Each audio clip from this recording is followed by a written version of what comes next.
Okay, welcome everyone, and thank you for joining the fifth panel of Carl's Inclusion Perspectives webinar series, which will feature library colleagues from the 2SLGBTIAQ+ community and has been organized by Carl's Equity, Diversity, and Inclusion Working Group. I'm Julie Morai, one of the Senior Program Officers at Carl. Before we begin, please note that simultaneous translation in both French and English is available for this session and can be accessed using the interpretation icon in the bottom right corner of your Zoom window. Une traduction simultanée en français et en anglais est disponible pour cette session et est accessible via l'icône d'interprétation dans le coin inférieur droit de votre écran. Please take a moment to configure these settings according to your needs, as discussions during today's session will take place in both French and English. I'd like to start by taking a moment to acknowledge that today's panelists and attendees are joining us from the unceded territories of many Indigenous peoples who have lived and worked on this land for millennia and continue to do so today. My home and the Carl office, located here in Ottawa, capital of the country we now know as Canada, are built on unceded Algonquin Anishinaabe territory. We welcome you to add your own acknowledgements into the chat and to honor and recognize the ongoing contributions of the First Peoples of these lands. I'd also like to take this opportunity to go over the logistics for the session. Participants have been muted upon entry. You are encouraged to type your questions using the Q&A feature at the bottom of your screen. Links to the Carl Code of Conduct have been included at the beginning of the chat thread, and the organizers of this webinar are committed to providing a welcoming, professional, engaging, and safe experience. If you have any questions or concerns, please contact a member of the Code of Conduct Committee for this event, whose contact information has also been listed in the chat. Auto-generated captions will be enabled for this webinar, which is being recorded. Now I'd like to introduce our moderator for this session. Ebony Novakowski is the Copyright Officer of Red River College Polytech and Chair of the Gender and Sexual Diversity Committee at RRC Polytech. Ebony began her journey in library services, volunteering with Winnipeg's Rainbow Resource Center Library, and continues to lend herself to efforts to create equitable library services and spaces for members of the 2SLGBTIAQ+ community, through involvement with events and education at the RRC Library and in the Manitoba community at large. Welcome, Ebony, and without further ado, I invite you to lead our discussion today. Thank you so much for getting us started here today. Hello, everyone. Thank you for being here today. My name is Ebony Novakowski. As a visual description, I am a white, plus-size, feminine presenting individual with mid-length blonde hair and black-rimmed glasses. My pronouns are she, her, and I'm a lesbian-identified woman with full respect to trans inclusion and gender non-conforming positivity as part of the lesbian identity and community. I present to you today from Treaty 1 territory on the original lands of the Anishinaabe, Innuwak, Anishinaabeg, Dakota, and Dene peoples, and on the homeland of the Red River Métis Nation. I will invite our speakers to do their land acknowledgements as part of their introductions. This presentation features perspectives from members of the 2SLGBTQIA+ community, which stands for Two-Spirit, Lesbian, Gay, Bisexual, Transgender, Queer, Intersex, and Asexual community. The plus denotes that this acronym is not fully inclusive of all subgenres within the gender and sexually diverse community. While we have chosen this specific acronym for our presentation today, we will further acknowledge that the language around queer identities continues to change, evolve, and expand. The community works with respect to the evolving and learned aspect of language to circumnavigate the diversity of gender and sexual orientation. The term Two-Spirit is placed first in our version of this acronym. The term originated in Winnipeg, Canada, in 1990, during the 3rd annual Intertribal Native American First Nation Gay and Lesbian Conference. We acknowledge the importance of Two-Spirit individuals as part of the queer community, and we recognize the damaging effects of colonialism and the imposition of white settler concepts of gender binary on their sacred and diverse cultural, gender, and sexual identities. Please note that our speakers in this presentation today share from their own personal viewpoints and do not speak for or represent the gender and sexually diverse community as a whole, nor do they represent the views of all who share the same gender or sexual identity, or similarly identify with them in the queer community. We speak today as individuals, and the information presented by the panel is intended to inform from our own unique perspectives and experiences. With all that being said, I'm excited to introduce you to the unique individuals who are serving on our panel today. And we're going to get started with Donna Langille. Pronoun she, they. Donna is the Community Engagement and Open Education Librarian at the University of British Columbia, Okanagan, UBCO. Donna has contributed to numerous queer initiatives at UBCO, including planning the annual Pride Picnic as a participating member of the Positive Space Committee and co-chairing the library's EDI Committee. Their interest in community engagement and queer histories has led them to produce the Okanagan QueerStory, a storytelling podcast about the queer history of the Okanagan in British Columbia. Donna is also a PhD student in Interdisciplinary Studies at UBCO, researching queer histories, cultural memory, and feminist technologies. Welcome, Donna. Thank you so much, Ebony. For my visual description, I am a white person with short blonde hair. I'm wearing a green blazer, a black shirt, and large clear framed glasses. And I'm joining you all today from the unceded territory of the Syilx Okanagan peoples. Thank you.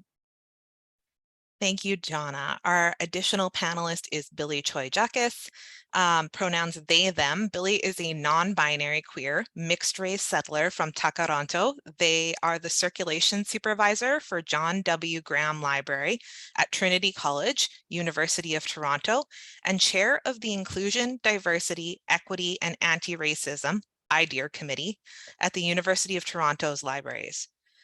Billy's current graduate research at the University of Toronto focuses on ecological theology and Indigenous methodology. They serve on the board of directors for the board of directors for the Toronto Urban Native Ministry, and have a private practice as a holistic practitioner and anti-oppression consultant.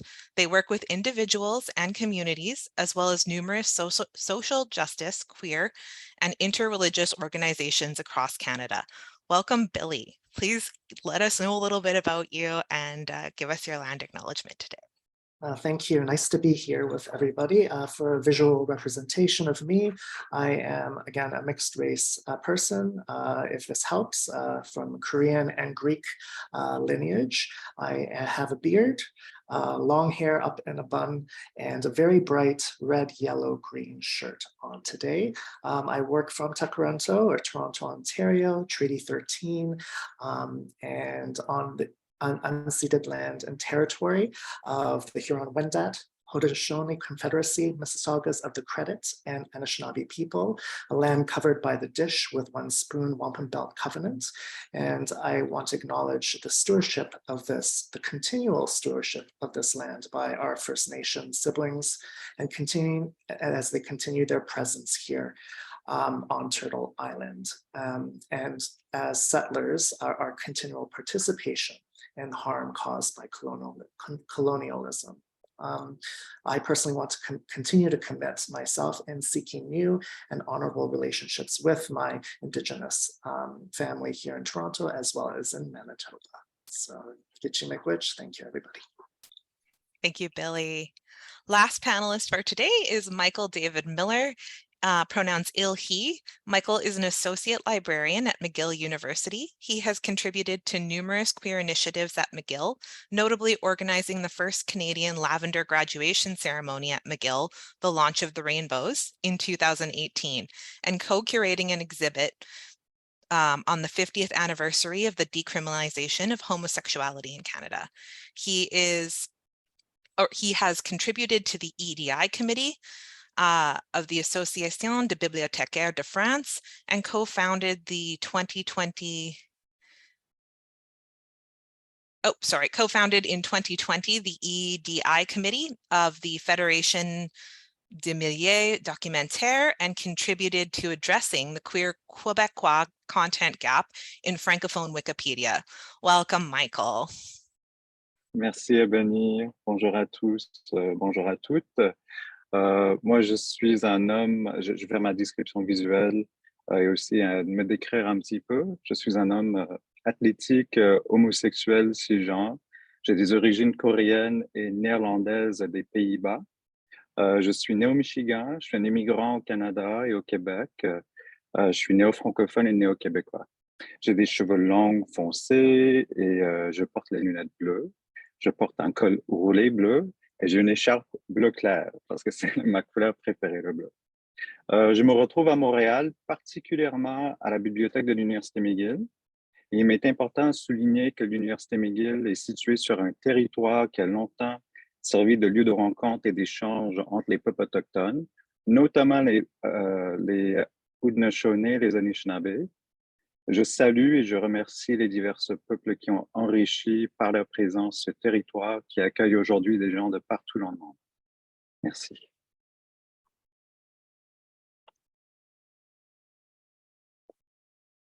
Thank you, Michael, and thank you, panelists, for your introduction. Hopefully everybody's starting to feel like they're getting to know us here.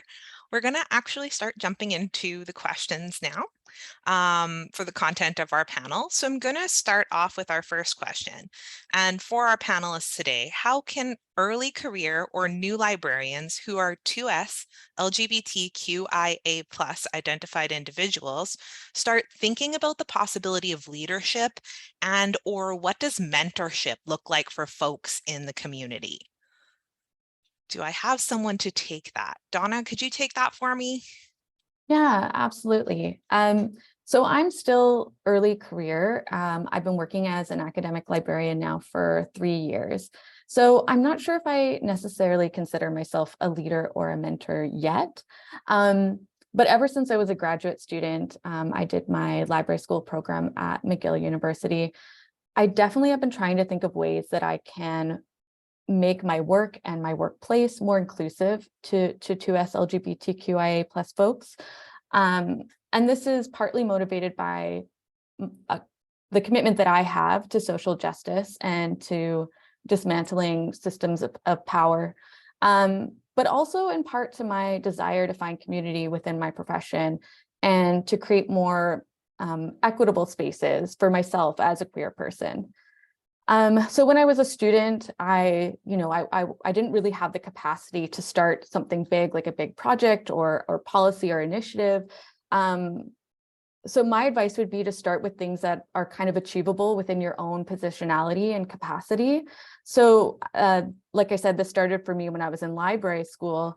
And when I was a student in my second year, I was really frustrated with the lack of opportunities for queer socials or gatherings or anything to kind of bring folks together. So I decided to organize an event at our graduate student pub.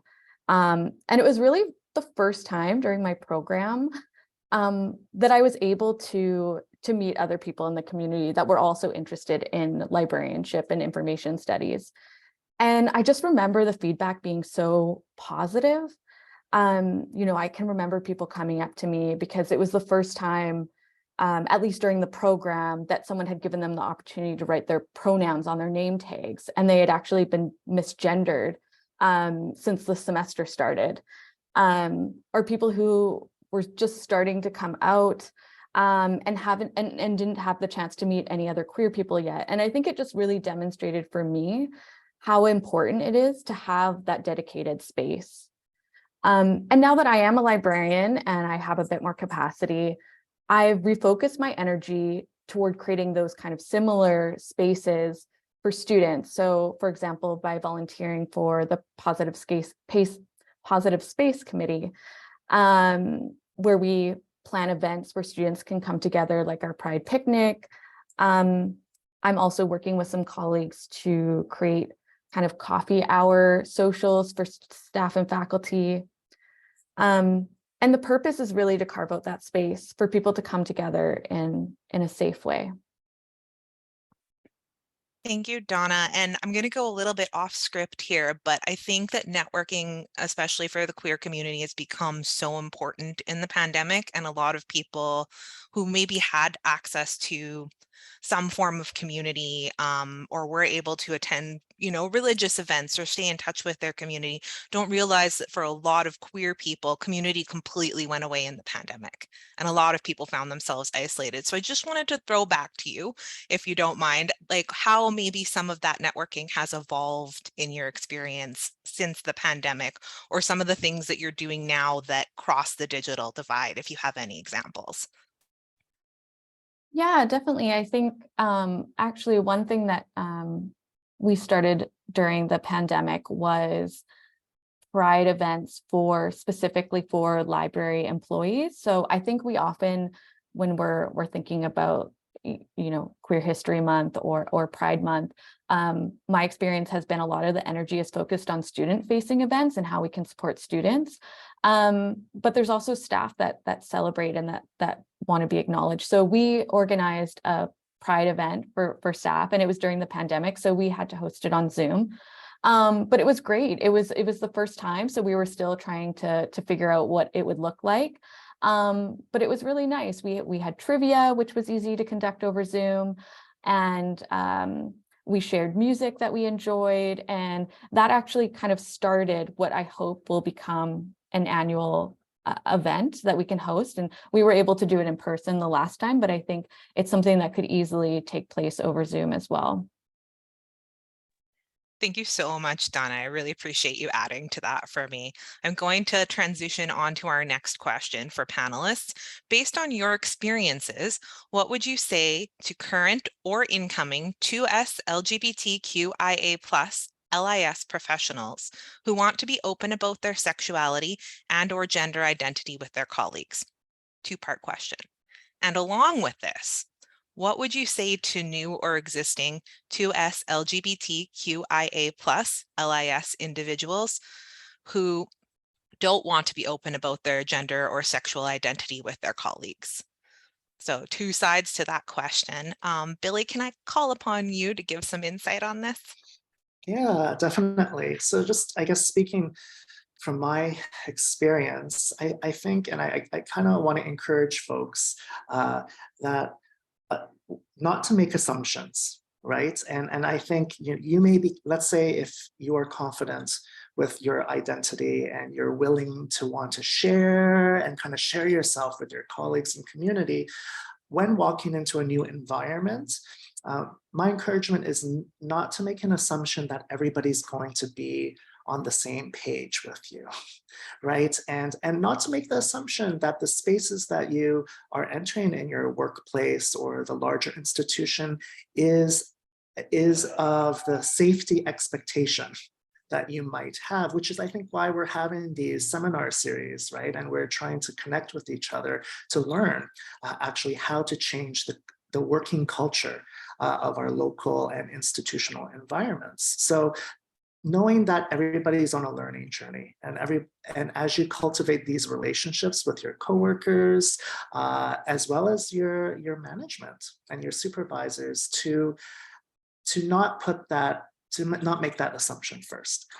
So that's where I would start with, and then from there, I would, if you are of the camp or the desire to want to share yourself and your enthusiasm about who you are and what you bring, find ways in your workflows, right, locally in your library to actually contribute. So if there are seasons throughout the calendar of different events, to begin to offer. And you don't have to, in a sense, come in and say, hey, I'm queer, or I'm this, everybody. But it's like, hey, that's a really great topic that I feel like I can contribute to. I do have a background in research, and if there's space for me to share, I'd love to offer that. And then for those who don't want to, don't want to share at this point or ever, that part of their life, this also creating a space that is safer for people not to disclose. Again, the working environment doesn't have to have that expectation that everybody share the innermost desires and identities of a person. So the question is, how do we make spaces safer? And I know there's a really great article that's called Safe Spaces, Brave Spaces, right? That's been circulating. I'll end with this, saying that space can never be ultimately safe, because spaces are always ever changing and evolving and are contextual. But what are each of us contributing to make spaces more safer, so that we can be brave in our relationship with them? So, yeah. Thank you, Billy. And I think that the decision to either come out in your workplace or to keep your identity private is something that most people in the queer community can relate to, having to make that decision. At this point, since we have a little time, I'd like to open it to the rest of the panel if either Donna or Michael have additional input on this question.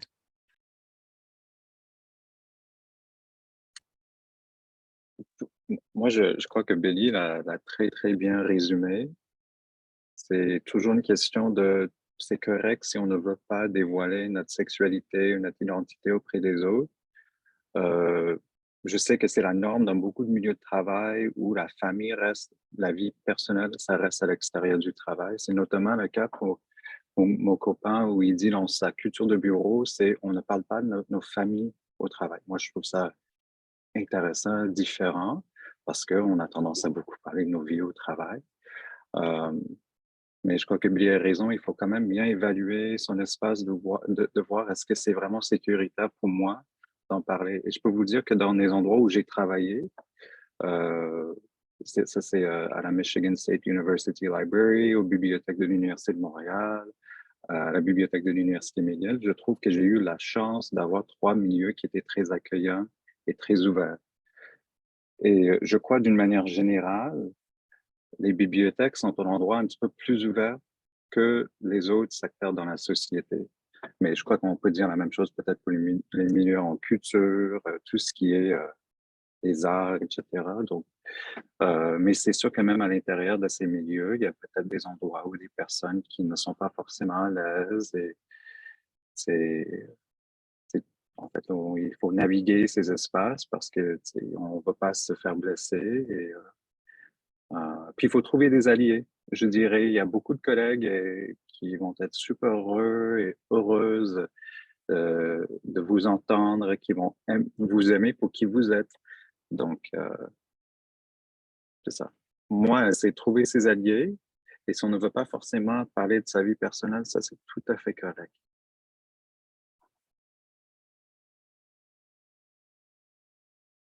Thank you so much. Oh, Can I sorry, just Donna, add- go ahead. Yeah, I just wanted to add to what Michael was saying too, because I think based on my own experiences, if you are able to identify an ally or support in some way, if you decide to come out, that can be really helpful because as we've all said, it might not be easy and there is risk involved. So to have someone that you can turn to if you experience that or support through your institution, that can be really valuable.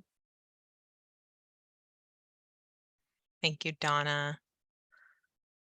All right. Thank you everyone for contributing to that question. One of the things that I enjoyed kind of putting this panel together with everyone was the great conversations that we got to have behind the scene. And when you get all 3 of our panelists talking on one thing, it just is a bigger depth of conversation to these questions. So where time allows, I'll try and get more than one in for the benefit of everybody who is here today, because it's absolutely worth it to hear from all 3 of them. Next question, what advice would you give to library leaders and library colleagues who want to be an ally? We've just started to touch on allyship, so we'll expand on the importance of that, and to help create the inclusive workspaces that we need to draw support from. Can I call on you, Michael, to expand on that for me? Mais oui. Moi, je vais commencer avec la première partie de la question et je vais répondre. Ma réponse, ça va être ancrée dans les choses que les dirigeants et les dirigeantes peuvent faire. Et je dirais, parce que je sais que tous les 5 ans à peu près, les bibliothèques font le plan stratégique, puis l'équité, diversité et l'inclusion sont devenus des sujets au cœur de notre réflexion professionnelle et de la réflexion de notre stratégie dans les bibliothèques. Et je dirais, souvent, j'ai l'impression que les communautés qui sont en quête d'équité sont souvent, ce qui est quand même ironique, mais sont un petit peu oubliées lorsqu'on parle de l'EDI, de EDI d'une manière très générale. Si on va séparer les gens, on va dire, des personnes noires cherchent de l'équité. Ensuite, on va séparer les personnes queer, mais on oublie qu'il y a des personnes queer dans la communauté noire. On oublie qu'au sein de la communauté autochtone, il y a des personnes queer. Puis souvent, au moins dans certaines expériences que j'ai eues, lorsque on essaie de parler de notre capacité de contrer le racisme noir sur le campus, on essaie de faire venir des questions sur les personnes queer et en fait, c'est pas le sujet pour les personnes dans ce moment-là parce qu'on va mettre l'accent uniquement sur les personnes noires, mais on oublie souvent qu'il y a des personnes queer à l'intérieur de cette communauté. Donc moi, je crois que la première chose, c'est de se souvenir qu'en fait, queer, c'est méta. En fait, il y a des queers partout, dans l'ensemble des communautés. Donc, il ne faut pas oublier ça. C'est drôle parce qu'on est dans les bibliothèques et la bibliothéconomie, les sciences de l'information sont quand même des sujets méta dans la recherche aussi, où on peut les retrouver un petit peu partout. La prochaine chose que je dirais, c'est des initiatives sur les campus, dans les bibliothèques, dans notre travail, ça prend des ressources, souvent des ressources financières, mais pas uniquement ça. Ça prend le temps, ça prend un soutien. Parfois, peut-être on a une idée de faire un projet, mais on ne sait pas forcément comment le réaliser. Parfois, ça prend une personne avec un savoir-faire de gestion de projet, etc. Donc, c'est de vraiment, en tout cas, mais je crois que les bibliothèques sont en train de le faire. On est en train de naviguer cet espace, mais c'est en plus d'avoir des ressources financières, d'avoir un soutien administratif des collègues, etc. Enfin, je vais m'arrêter là, je vais laisser mes collègues en ajouter.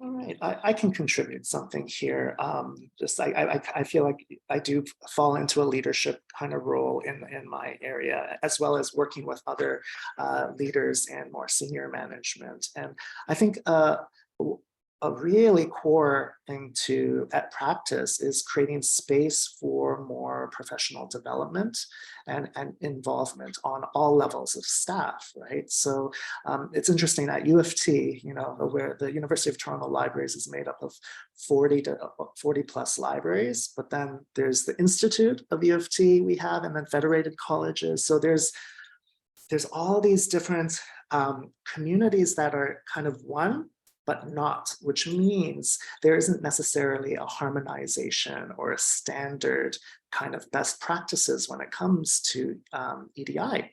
And so we have to become creative.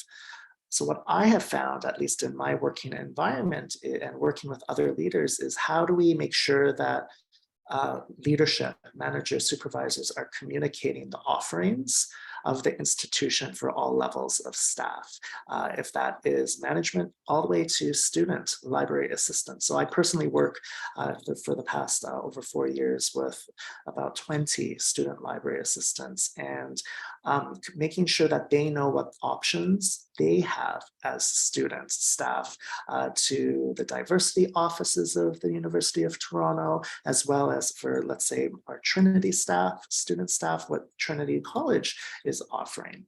So what are our leaders doing to make sure they are on top of communications, but then also creating those opportunities to take whatever training and professional development for whatever staff member is desiring to work. So, yeah. Yeah, I think I'll just add to what Billy was saying. I think if you want to be an ally and create an inclusive workplace, one thing that you can do is continue to learn and unlearn and take, if those professional development opportunities and learning come your way, to engage with them.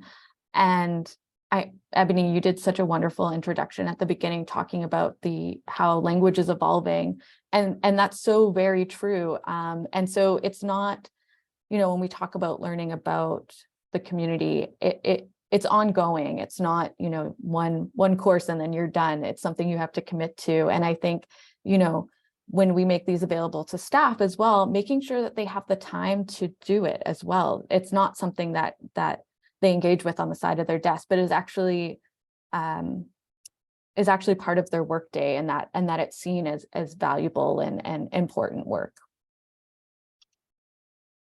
Est-ce que je peux ajouter quelque chose d'autre? je dirais aussi qu'il ne faut pas, non seulement des dirigeants et des dirigeantes, mais des collègues, il faut qu'on accepte que peut-être on va faire des choses qui ne vont pas fonctionner. Parce qu'on n'a pas une réponse absolue à ce que nous devrions faire par rapport à comment mieux faire nos espaces, avoir des meilleures collections, des choses qui représentent bien l'ensemble des communautés différentes qui font nos bibliothèques ou nos universités. Et je crois que souvent, même moi, j'ai peur de ne pas réussir quelque chose parce qu'on a peu de temps dans nos journées. Donc, mais c'est pas un gaspillage de temps, en fait, l'échec. C'est un moment d'apprentissage et même moi, je suis en train d'essayer de me convaincre moi-même que c'est ne pas réussir quelque chose, c'est pas forcément une mauvaise chose. C'est correct, ça arrive. Donc, je crois que c'est en tant que profession et c'est l'administration aussi, c'est d'accepter que parfois, on va essayer quelque chose, peut-être ça va bien fonctionner, mais peut-être il y aura des gens qui vont pas aimer du tout ça. Et c'est qu'on est dans un moment où on est en train d'explorer qu'est-ce qu'on veut qu'une bibliothèque ou qu'une société équitable, on veut que ça ressemble à quoi justement. Donc, je trouve qu'on est dans un moment d'expérience, d'essai, erreur, qu'est-ce qui fonctionne, qu'est-ce qui ne fonctionne pas.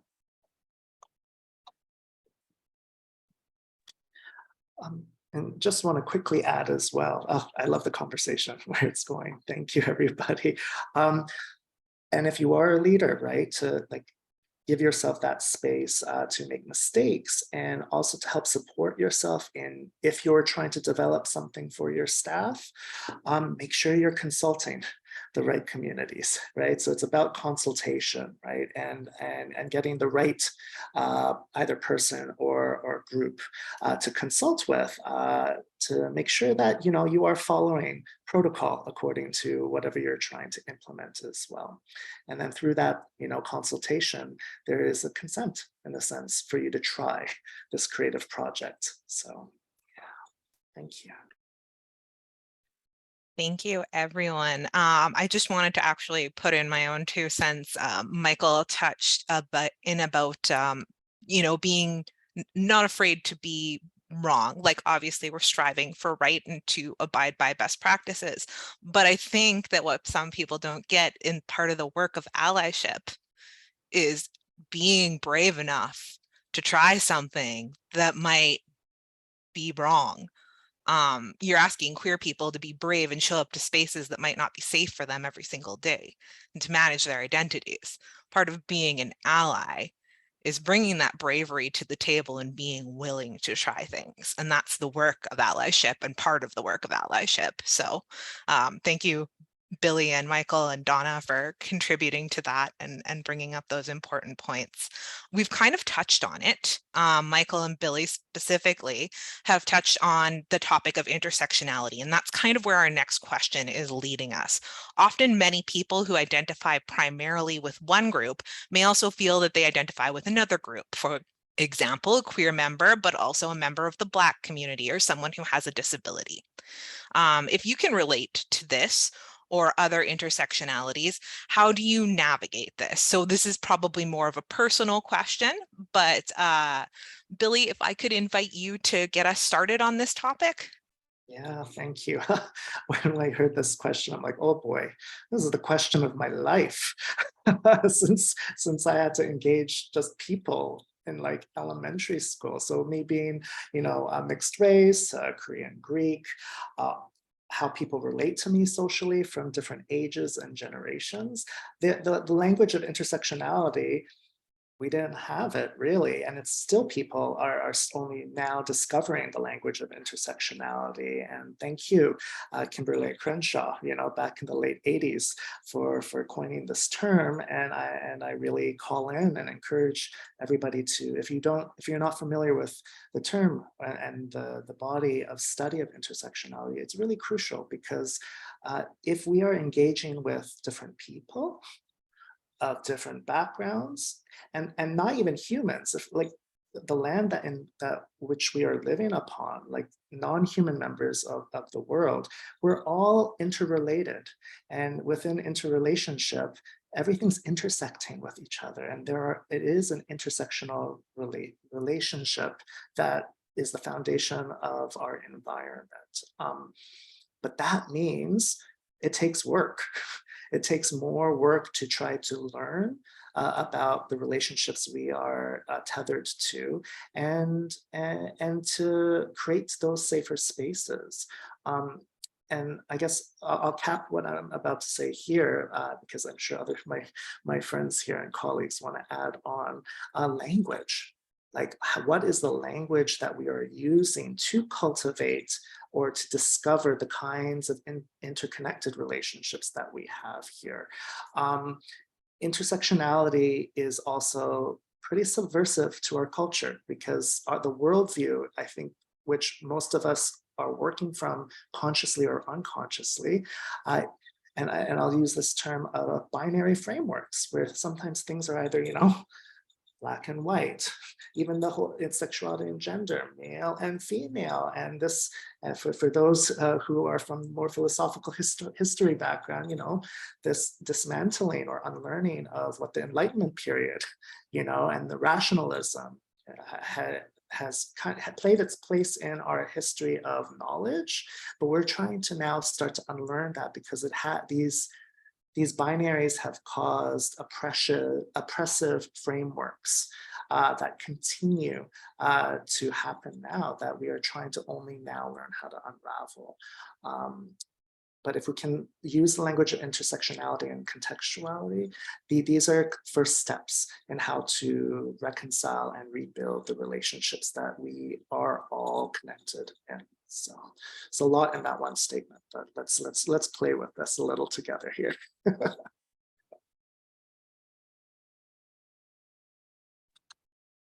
Je peux aller prochainement si vous voulez. Très belle réponse, Billy. J'ai bien aimé ça. Moi, je peux vous, en fait, je vais commencer par décrire un petit peu tout. Je réfléchis plus ces dernières années par rapport à ma propre identité, qui suis-je? D'abord, je m'identifie en tant que Michiganais ou un États-Unien, parce que c'est là où j'ai grandi. C'est le seul endroit que j'ai connu pendant 23 ans, c'était le Michigan. Je suis un homme cisgenre. Je suis aussi un homosexuel. Ça arrivait en 2014, en fait. Donc, c'est quand même une nouvelle identité pour moi, mais c'est pas la plus nouvelle. J'ai toujours eu à faire face à cette origine coréenne dans une société, dans un petit village au Michigan qui était, je crois qu'on était la seule famille minoritaire, en fait, et la première à intégrer cette communauté-là. En plus de cette communauté, c'est une communauté très défavorisée, très pauvre. Donc, j'ai aussi le côté d'être une personne qui, je ne sais pas si on peut dire que j'ai certainement quitté la pauvreté, mais avec une dette étudiante américaine énorme. Mais bon, c'est le système américain pour l'enseignement supérieur. Je suis aussi un immigrant au Québec. Je m'identifie un petit peu comme un néo-francophone, néo-québécois. Et tout récemment, je suis, je suis devenu en quelque sorte un orphelin parce que j'ai vécu le décès de ma mère. Donc, il y a toutes ces choses qui touchent, qui font partie de mon identité, et je sais que ça va continuer à évoluer. Donc, c'est tout le monde, je crois qu'on a des identités intersectionnelles. Et je remercie aussi Kimberly Crenshaw pour avoir créé ce terme pour nous, parce que c'est tout ce qui nous fait comme un être. Et je crois que c'est souvent un petit peu la beauté d'être une personne queer, en fait, c'est que par défaut, notre identité intersectionnelle, parce qu'on navigue entre plusieurs mondes à la fois. Donc, on navigue entre notre famille, si on a grandi dans une famille avec une mère cisgenre et un père cisgenre, c'est probablement une famille traditionnelle, pas monoparentale, excusez-moi, une famille hétérosexuelle. Donc, on navigue dans le monde hétérosexuel. Puis tranquillement, on découvre que peut-être on est un petit peu différent. Donc, et souvent, ce n'est pas pour tous les hommes cisgenres qui s'identifient en tant que gays, où ils ont aussi il faut qu'on fait face à notre féminité aussi, qui, je crois que ça revient à ce que Billy disait tout à l'heure sur la binarité, où les hommes sont comme ça, les femmes sont comme ça, les hommes ne peuvent pas être féminins. Et donc, ça, je sais que c'est quelque chose avec laquelle j'ai eu beaucoup de lutte pendant ma jeunesse, moins aujourd'hui, parce que, en fait, je m'en fiche. Aujourd'hui, je suis moi. Mais c'est cette idée de ne pas être féminin, je faisais mon mieux. Donc ça, c'était quelque chose que, quand j'ai immigré, en fait, ce qui était un petit peu libérateur, donc le côté que je souligne, le côté immigrant, c'est je me suis senti libre d'essayer quelque chose de nouveau. Donc, en tout cas, je sais pas s'il y a vraiment du sens ce que je viens de dire, mais toutes ces identités, tranquillement, ça façonne la personne que je suis devenue aujourd'hui. Et mais j'avoue que je crois qu'il y a certaines parties de mon identité qui sont plus fortes que des autres. C'est le côté queer est devenu très important pour moi parce que je crois que c'est parce que j'ai passé tellement d'années à essayer de l'ignorer, de faire en sorte que ce n'était pas vrai. Puis maintenant, le côté coréen est devenu très important, surtout en raison de ce qui s'est passé autour de la pandémie, puis la montée du racisme anti-asiatique. Et c'était la première fois dans ma vie où j'avais peur, en fait, de sortir dans la rue. Avant ça, je n'avais pas peur parce que je fais partie de minorité modèle pour les Occidentaux. Mais moi, je suis occidental aussi, mais en tout cas, pour la communauté blanche dominante. Donc, en tout cas, c'est un voyage qui continue. Euh, et en fait, j'ai hâte de voir qui je vais être dans une dizaine d'années parce que c'est sûr que les identités évoluent et changent avec le temps.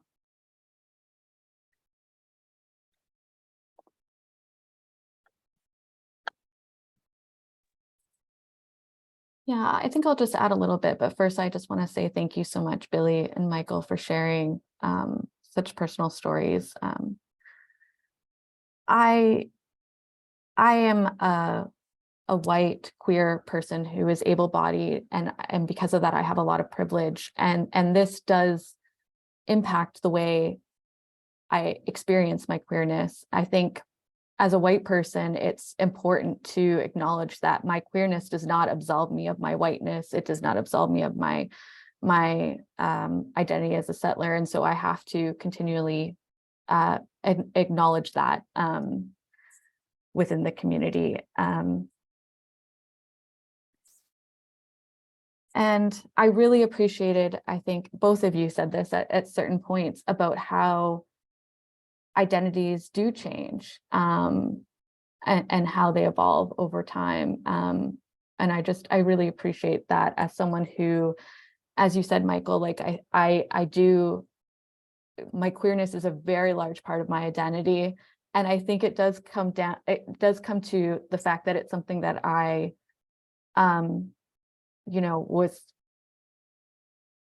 wasn't able to kind of come to terms with for a long time. And I think part of that, we touched a little on this about it earlier about, representation in space. And I think that's really important to see yourself reflected in society. And when you don't, or when you can't, it becomes maybe harder to accept that part of yourself. So now that I'm able to, that's something that I hold on to very tightly. I think I'll stop there, but I do just want to say thank you so much, Billy and Michael. Yes, thank you to all of our panelists for being vulnerable and talking about the layers of their identity. And Michael, we have some condolences coming in for your mom. So thank you for being vulnerable with us and letting us share that layer of your identity. And I hope that this gives people who are here as allies some inspiration again to be brave with your allyship as we're being brave with our identities, taking the opportunities to educate and put ourselves out there. Part of being allyship is, again, doing that work. So if you're afraid of misgendering someone or you're afraid of making a mistake, we too are afraid exploring our identities, and we've spent a long time doing it. We don't expect allies to be perfect right out of the gate. So thank you again to our panelists for these wonderful and compelling stories and experiences that you've gone through that hopefully will help people starting their allyship think about their identity and think about what they can do to support people who have intersectional identities and who maybe don't see themselves represented well in their workplace and working environment. So I want to give everyone a chance to speak on this question because I think it will be of interest to everyone who's attending here today. So what changes or evolutions would you want to see from Canadian academic library leaders and their corresponding systems, structures, and policies to better support, integrate, and/or prioritize for LIS professionals who identify as 2SLGBTIAQ+? Big question. Do I have somebody to start us off on digging into that one? I know we've gone through a couple of questions and the last one was very vulnerable, so this is a bit of a shift. Oh, Billy, did you want to start? Just two things that come to mind are so support for staff and faculty, which I think has been a theme throughout this panel. I think creating a equitable workplace for queer folks and 2SLGBTQIA+ staff means, you know, learning the language as we've kind of talked about is kind of just the first step. I think, you know, enacting policy to support people with perhaps maybe non-normative family structures, so people with multiple partners, as an example. So thinking, you know, how can we support staff and faculty? I think I'll stop there for now.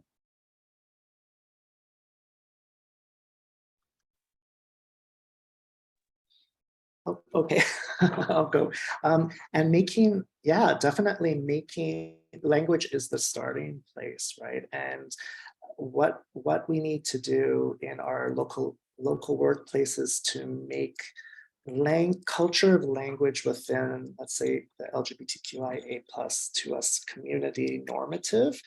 And if that's not, if it's still foreign in your local workplaces, for the leaders and the leaders in the institute and the leaders locally to do the work to make that language normative, right? Because we're everywhere, right? If we're going to be visible or not, and that I think is first steps in creating safer spaces for us, as well as the quote unquote accommodations. And I say quote unquote accommodations because it would be great if it was normative, that all kinds of family groups and partnerships, the diversity in that was really accepted in our policies and best practices, and they aren't yet, right? So what do we need to do to start changing the culture on those levels? So thank you, Donna, for sharing that.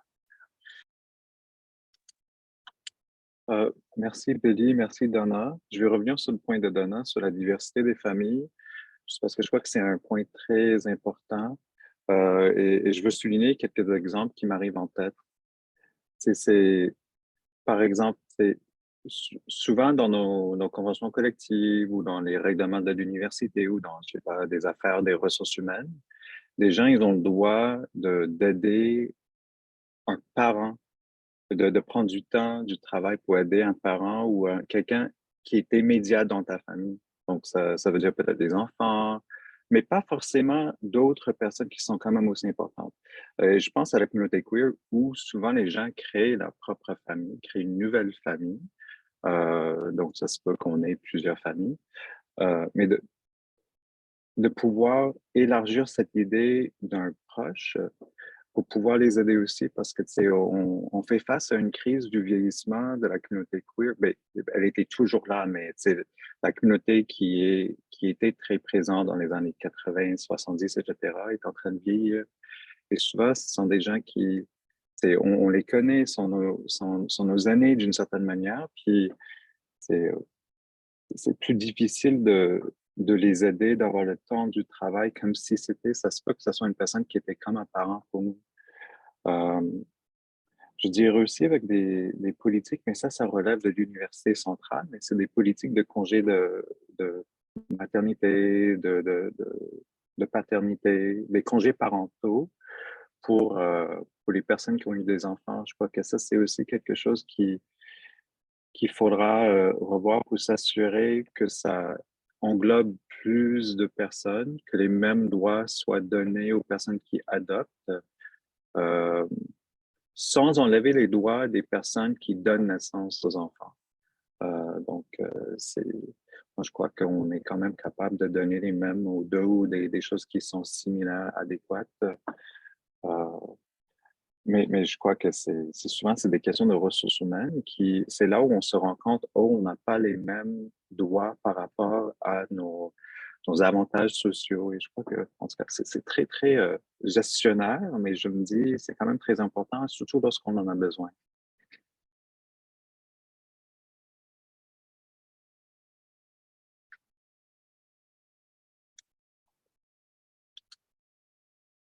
That's a great point, Michael. Donna, did you have anything to add at this point?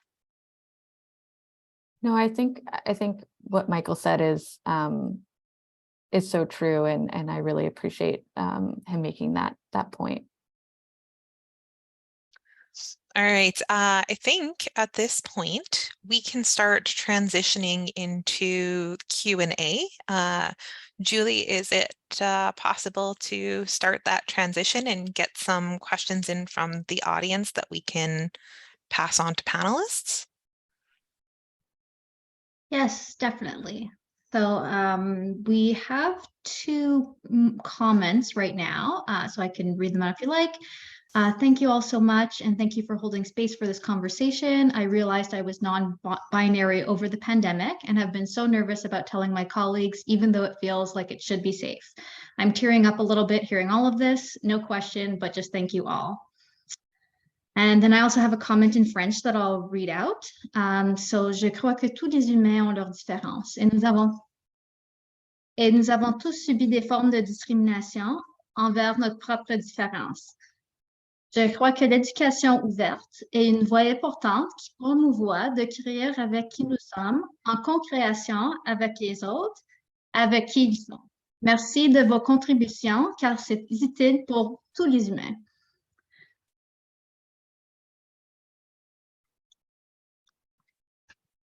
Perfect. I'm just going to mark some of these as answered so I can move them out of the way.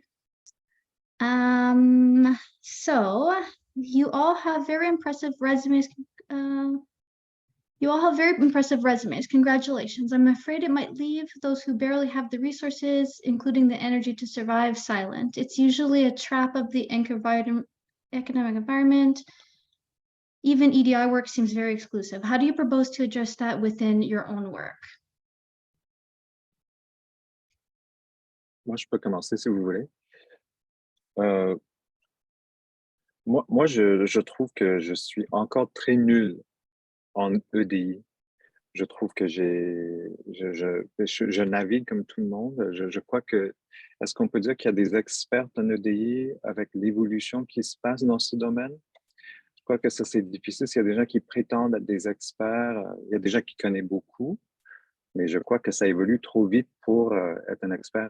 Et c'est pour cela que tout à l'heure, j'ai dit qu'il faut accepter que nous allons faire des erreurs, que tout ne va pas fonctionner, que même moi-même, je fais des erreurs, je le sais, mais c'est juste de les reconnaître et de passer à travers. Parfois, il faut demander pardon, mais aussi, je comprends votre point sur le fait que ça se peut que le milieu soit un petit peu exclusif, parce qu'au début, quand j'ai voulu commencer à m'intégrer, c'est imposant, ça fait peur un petit peu. Mais une fois à l'intérieur, je me suis rendu compte que tout le monde est quand même très gentil. On veut que plus de gens qui nous regardent de l'extérieur fassent partie de ce groupe, parce qu'en fait, c'est avec la diversité des cerveaux, la diversité des idées, où on va pouvoir peut-être trouver des réponses à des questions sur lesquelles on travaille depuis longtemps. Donc, moi, ma porte est toujours ouverte. Donc, si vous voulez m'envoyer un courriel, c'est correct. Si je ne connais pas, je peux peut-être vous mettre en contact avec quelqu'un d'autre. J'imagine que c'est pareil pour mes collègues, parce qu'on est surtout dans le milieu des bibliothèques, on aime ça partager.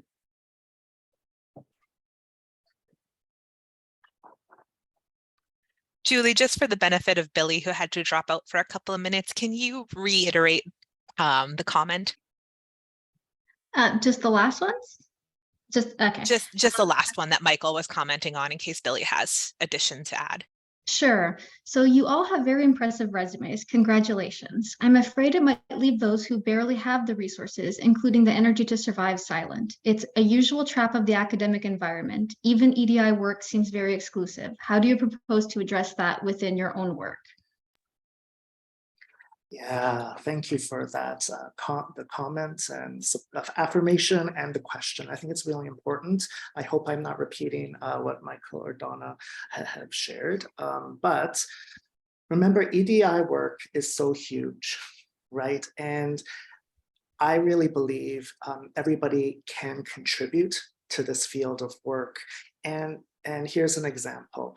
Sometimes different communities actually need certain profiles of people to speak to those communities, right? So for example, even the feeling of, let's say, feel intimidated, right?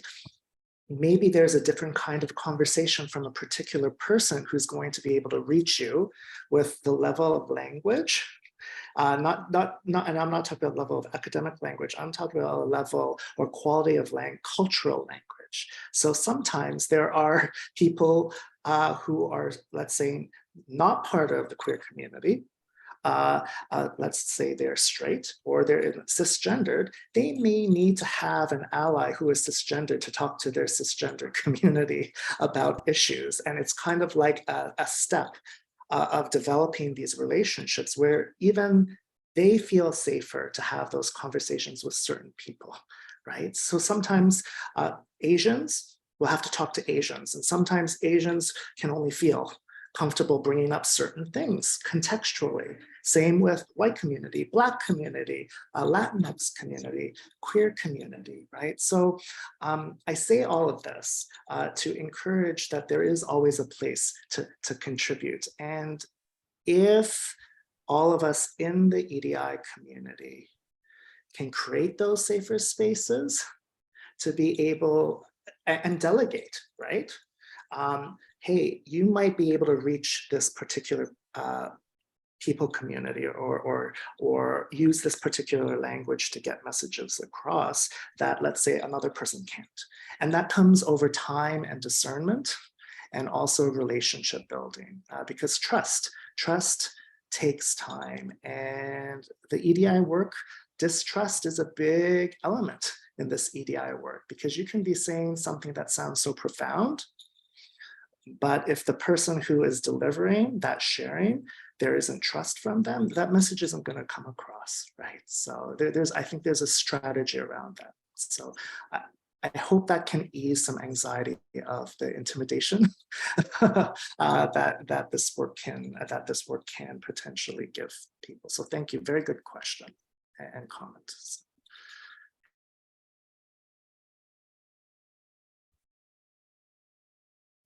I don't have too much to add. I really appreciate Billy and Michael's answers. And I would just say that I think EDI work should be distributed among everyone, but as most people as possible, because when it falls only on a select few, that's really unsustainable. For those who are doing this type of work and are also identify with a marginalized or underrepresented group, this is very heavy and very emotional work. And so we should really be distributing it among everyone who can. And I hope that the suggestions that Michael and Billy offered also kind of ease that anxiety about getting started. And I just want to echo Michael's offer as well that, you know, if anyone had any questions, please feel free to send me an email as well. I think that different socioeconomic perspectives are immensely valuable to EDI in general. So if you feel like you don't belong at the table, I want to assure you that you do. I can't, unfortunately, address the burden of being in a disadvantaged socioeconomic situation, trying to keep your head above water, and then having to contribute to additional committees and groups with your time. Time management is personal, and just try not to take on the guilt if you can't contribute. But I think that the goal of everyone, or perhaps I'm speaking now, I'm trying to speak on behalf of everyone, but I'll speak for my own. My goal in EDI work is always to leave the door open behind me. So if you feel that it's exclusive, one of the first steps I encourage you to do is start reaching out to see if it is actually as exclusive as you perceive it to be. And if it is, find people who are willing to have those conversations, because that's not what it should be. It should not be that. So if it's being perceived that way, that shows that there's more work to do in this area. So thank you for bringing that up and being brave with your question. I appreciate it. Should I go ahead and move on to the next question then? What would the panel's advice be to library leaders who are queer?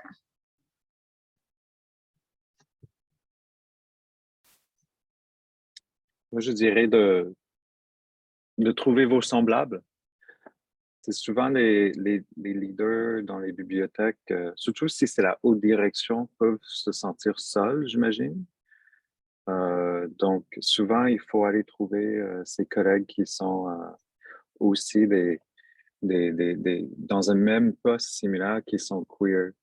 Et je sais qu'en fait, moi, je trouve qu'on est quand même chanceux dans le milieu des bibliothèques parce qu'il y a beaucoup de doyens des bibliothèques, de directeurs, directrices générales des bibliothèques qui sont queer. Je trouve que, au moins, je ne vais pas les nommer parce que je ne sais pas si tout le monde le sait, mais j'en connais plusieurs qui sont des personnes qui sont très vocales, qui font beaucoup de bruit aussi, qui en parlent beaucoup de ces enjeux queer sur les réseaux sociaux. Donc, en tout cas, je crois qu'on dit souvent ça, genre, trouver votre tribu, trouver des gens avec lesquels vous pouvez discuter des enjeux similaires à vous.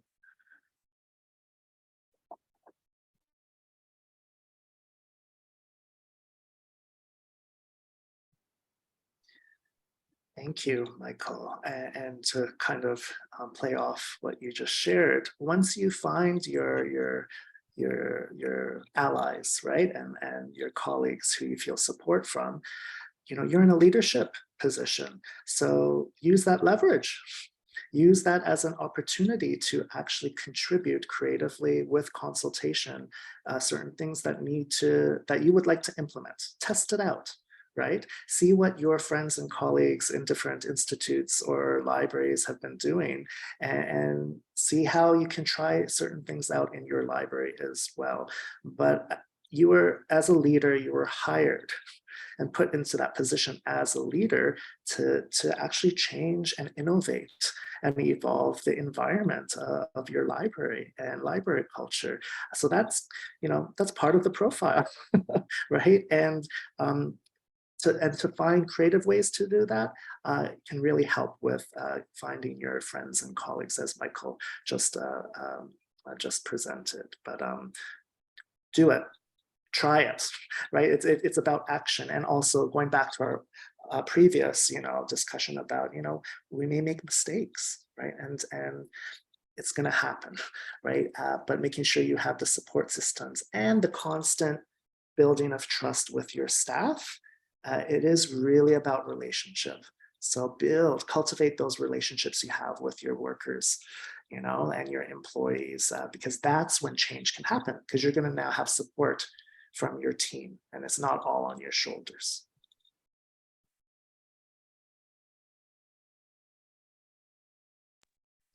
I'm going to say something that might be perceived as a little bit mean, but if you are in an organizational leadership role as a queer person and you look at yourself and you find that you are also white, that is an opportunity to examine your privilege and look around the room and see who else in leadership positions might also share that privilege, and challenge that and make sure that those voices are at the table. So that would be my message to people who are queer and in organizational leadership roles specifically, is to look around the table and see what those voices are. And if you notice something that needs to be addressed, I encourage you to be brave and say so.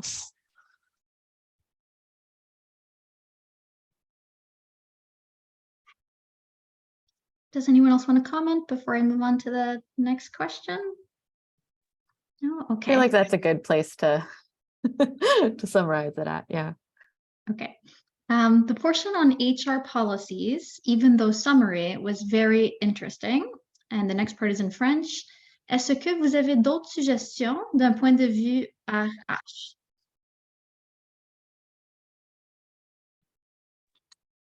Est-ce que ça c'était pour moi? Ou Donna, tu peux répondre si tu veux. Vas-y. Oh, I was thinking about this because I really agree with everything that you had said earlier. I'm also wondering, I don't know if this would fall under HR at every institution, but I'm also thinking about the onboarding process. When you welcome new employees to your institution, are you providing them with support and resources to find community if that's how they identify? That can, I think, make a big difference in how welcoming the place will feel to someone who is just joining your team. I know that one of the first things I did when I started my current job is did research around the community. I was moving from a larger city to what is currently known as Kelowna, which is quite small. And one of the things I was a little anxious about was being able to find spaces and other people that I could connect with. And that was one of the first things I did was I looked for, Facebook groups or queer cafes. But I think if that had, some suggestions had been given to me from the institution, I think that would have made me feel like I had a place. And it is something that, I'm trying to work on with my colleagues for people who are future people that might join the library or even the university.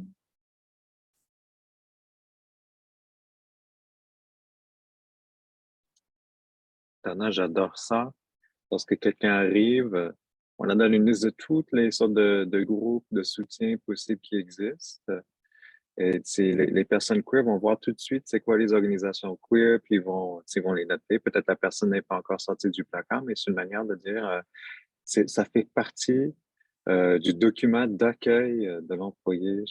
C'est quand même une super idée, j'aime beaucoup ça.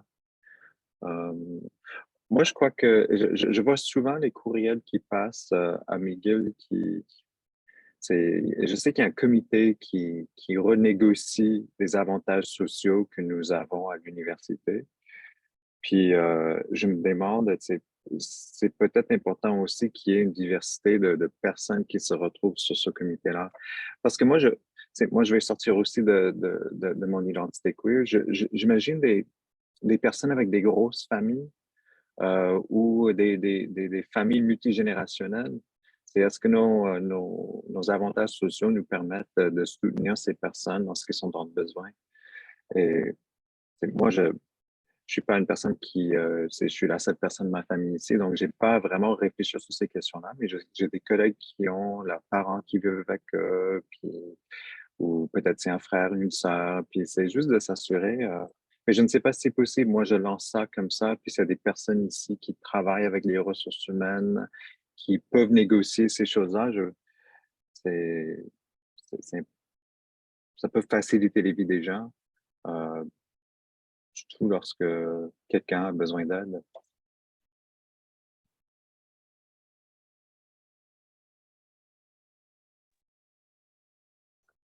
And to add with HR, a lot of times it seems like HR is responsible for the equity work, right? The EDI work, and HR can be really overwhelmed, right? So they need help as well, right? So to all the HR folks out there, call in help from the leaders of your institute and to the leaders, the library directors and management, offer your support to HR to do things such as if HR do not have the capacity for whatever season to do certain environmental scans, right?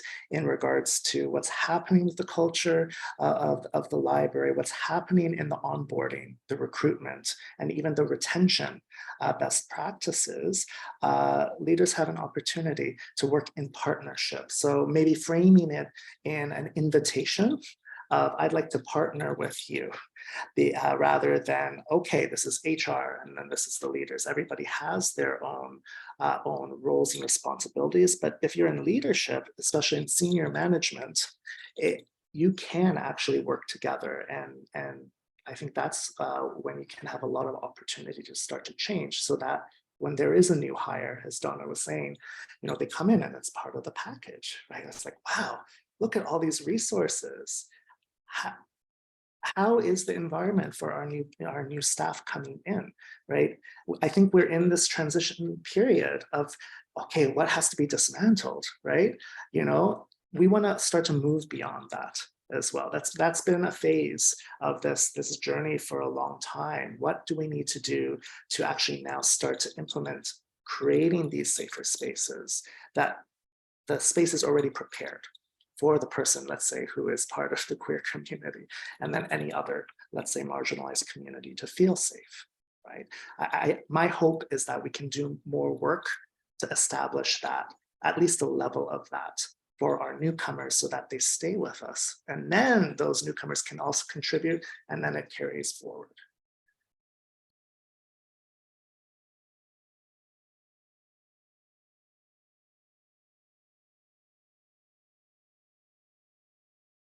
Sorry, I was muted. So if there's no other comments, I'll move on to the next one. We have 2 questions left if we have time. So how do you manage burnout with feeling the need to do outreach and support initiatives to the community while also managing your regular duties? What can library leaders do to help?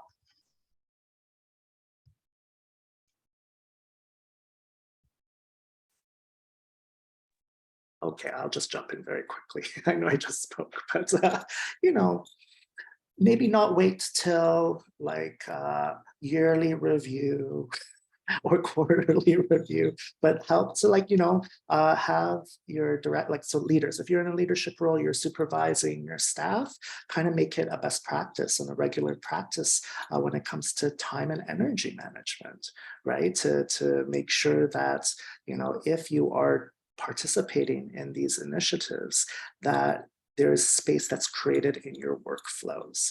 And sometimes, well, not sometimes, all the time, all of us, I'm sure all of us on this call have our own job profile and workflow responsibility. But as we change the culture and make it more normative to center these workflows into our regular workflow, it's management or the supervisors who can actually give that support to do that check-in, and then also a strategic plan, that micro strategic plan when it comes to if it's you meet every month or every quarter, to be like, how's it going? Okay, what do we need to shift? So and that builds trust again, and that builds relationship with let's say your supervisor. So that's yeah, that's my call in for the leaders here. Yeah, I think that's a really good answer. How do I personally manage burnout while doing outreach and working on other initiatives? I definitely think I've been trying to slow down quite a bit to take care of myself. And, you know, I think this also comes back to one of our first questions about, you know, engaging in EDI work. And I definitely think when I first started, again, I'm pretty early career. I've been working for 3 years, and my first job was contract, and I definitely felt the need to take on as much as I possibly could. And I did reach a point where it was not good for me mentally, physically. So I had to kind of think about that and slow down quite a bit. But now when I do take on something, especially when it comes to working with the 2SLGBTQI+ community, I'm very lucky I get to do that quite a bit in my job, both as an academic librarian and also as a community engagement librarian. But that's actually parts of my job that really bring me joy. And so I try to hold on to that. Of course, it's still work. But when I get to be in community with others while also in my role, I really appreciate that. And that provides me with a bit of motivation. But again, I think burnout is very real. And so I try to be gentle with myself as much as I can. I do think that this is a problem overall with academic work. And so it's easier said than done, but it's just something that I'm personally trying to practice as I move forward in my career. Je crois que mes deux collègues ont bien répondu à cette question. L'épuisement professionnel, ça vient de beaucoup d'endroits différents. Et je crois que le rôle d'un superviseur ou de la direction d'un établissement, c'est d'avoir des conversations sérieuses avec des employés. Parce que dans mes expériences, ou d'après ce que je vois, c'est souvent, en fait, on ne fait que ajouter aux tâches d'une personne. Mais on n'a pas la conversation difficile, ben, qu'est-ce que tu arrêtes de faire? Et je crois que ça, c'est difficile parce qu'on a toujours fait ceci, on ne peut pas arrêter de le faire, mais peut-être on peut arrêter de le faire. Parce que je n'ai pas une idée en tête là, de ce qu'on pourrait arrêter de faire. Mais ça prend beaucoup de collaboration d'employés et de ou la superviseur par rapport à c'est quoi les tâches globales du travail. Parce qu'on ne veut pas que quelqu'un tombe en épuisement professionnel. En fait, ça crée un trou dans l'équipe. Ça veut dire que le travail que cette personne faisait, peut-être ça va être redistribué auprès des autres membres de l'équipe. Donc, ça veut dire qu'il y a peut-être un effet domino avec l'épuisement professionnel. Donc, je crois que c'est souvent des questions que peut-être nous n'avons pas assez. Peut-être c'est pas encore dans la culture des bibliothèques. De dire, mais qu'est-ce qu'on arrête de faire? Mais je crois que c'est beaucoup, c'est ça, parce que on a un nombre défini d'heures dans une semaine où nous pouvons faire des choses et on ne peut pas continuer à ajouter des tâches sur les professionnels ou les employés en général parce que c'est pas durable.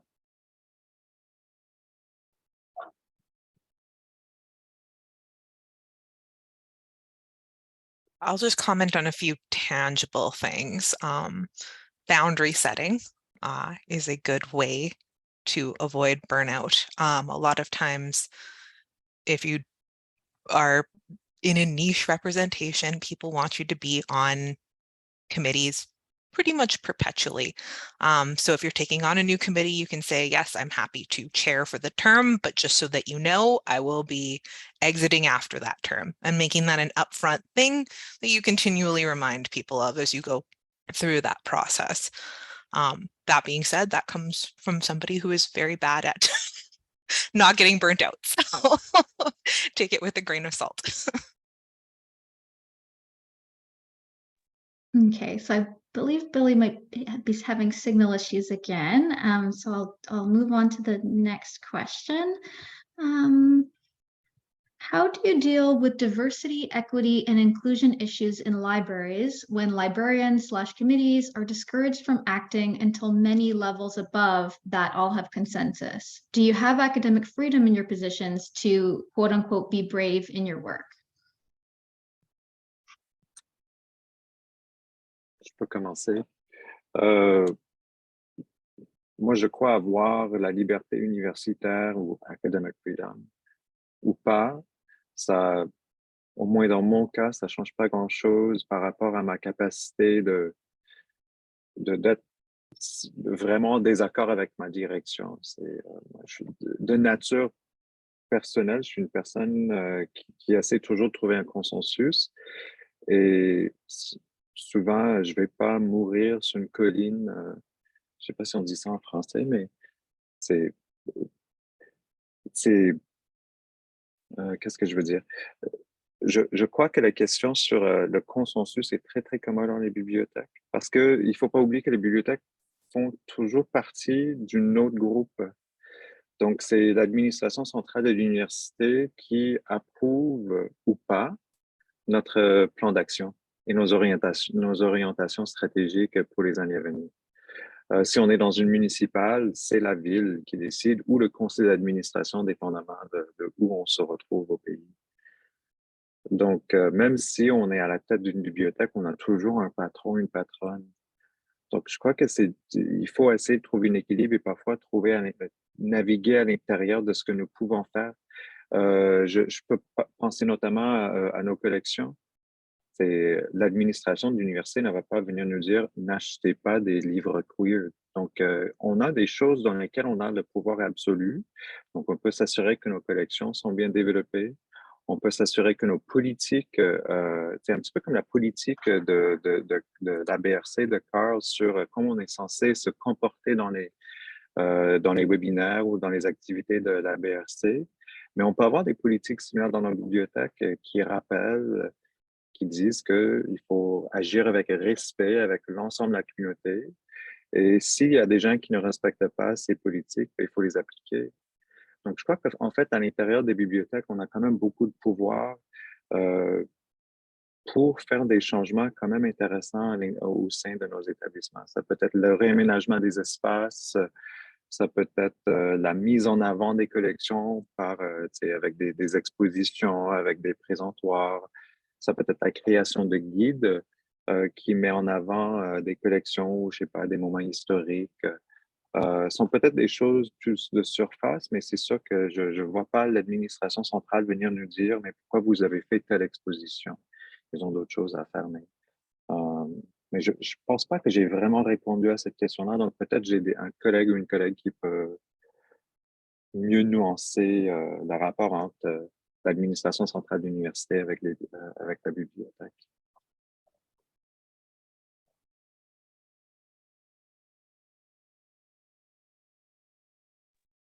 You know what, in lieu of that, because Billy did miss that question, I think that we're just gonna get the last question in so that maybe at least one person can respond to it, and then we'll let Julie do the closing. And thanks for everyone for being here today. Thanks, Ebony, will do. So, this one's in French. Les bibliothèques de l'Université de Calgary offrent une page où on présente certaines ou certains bibliothécaires selon leur expérience ou la langue parlée. J'imagine que ça serait une façon de pré-identifier des alliés pour les étudiants. Est-ce que ce serait une option viable pour les membres de l'équipe de bibliothèque également? Par exemple, sur un intranet réservé au personnel.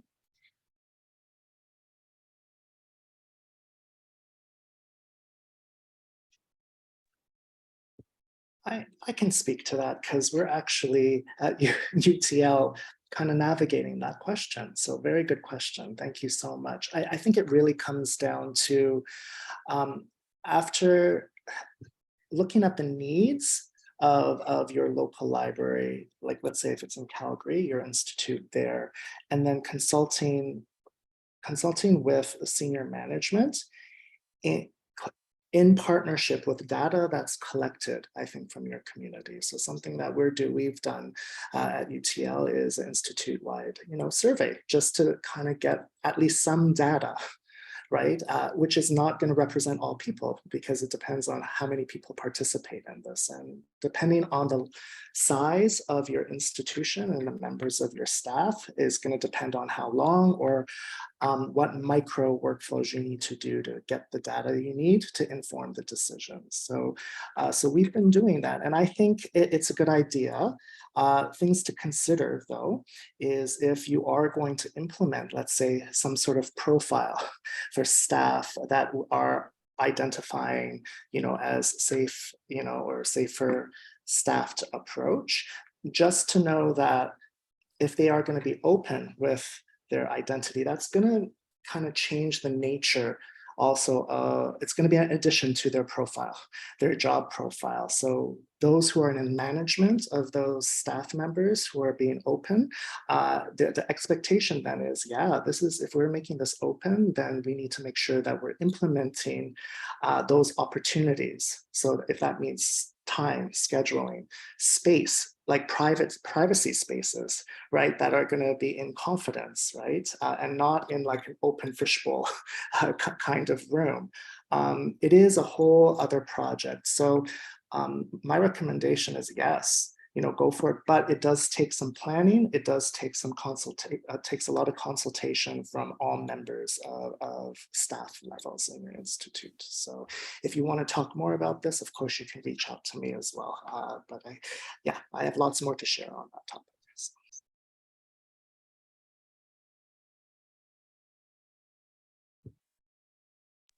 All right, Julie, I think that brings us to the close. Thank you to our panelists today for sharing and being willing to answer these questions to the best of their ability and share their unique experiences and perspectives. We really appreciate you and for everyone who attended here today.